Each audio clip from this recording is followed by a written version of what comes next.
coconut extract or gata, and brown sugar. Ratio: 3.5 cups of gata is equals to 1 cup brown sugar.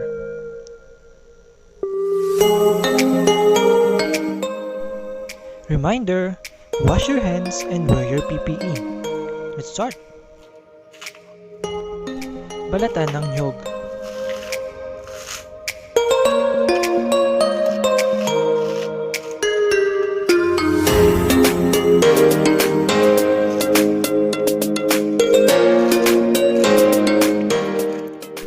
Matapos nito'y tanggalin ang mga bunot nito.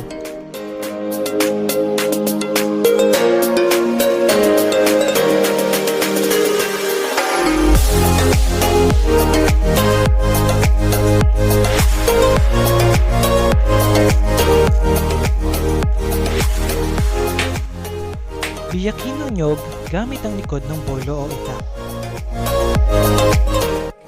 Suwitin ito gamit ang dulo ng itak upang lumabas ang sabaw.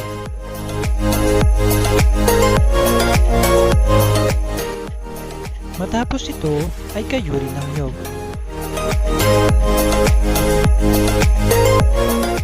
Tip sa paggagawa o pagkayod ng niyog: unahin kayurin ang gilid bago ang gitna ng niyog.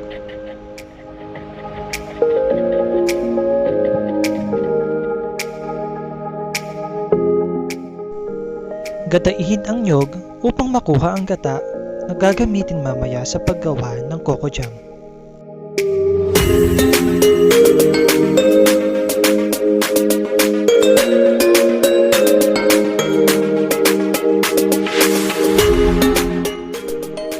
Ngayon, ihanda na ang mga nakuhang gata at ang asukal.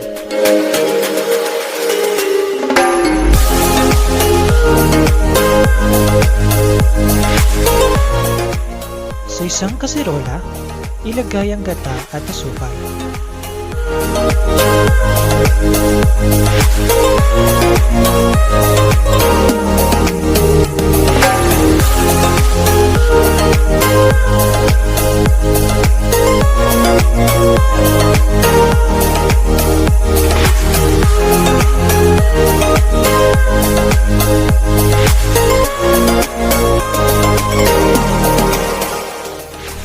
Lutuin ito sa mahinang apoy.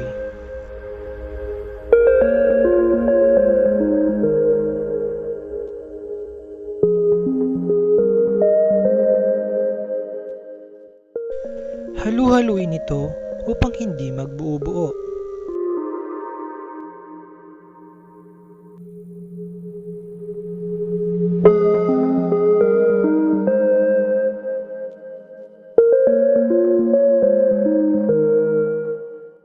Ipagpatuloy ang paghalo hanggang lumabas ang mantikang galing sa gata.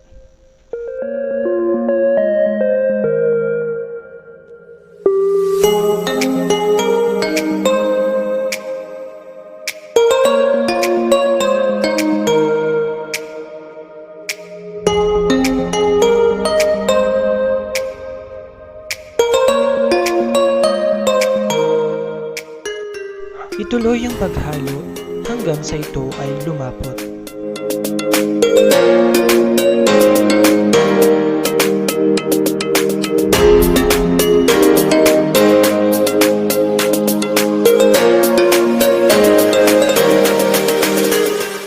Kung inyong makikita, ganitong tekstura ang inaasahan sa paggawa ng coco jam.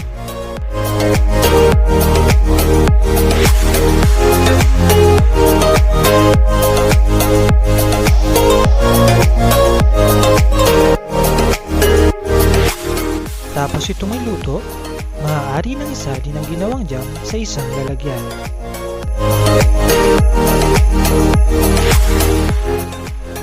Kung plastic ang paglalagyan, marapat na palamigin munang bahagya ang jam bago isalin.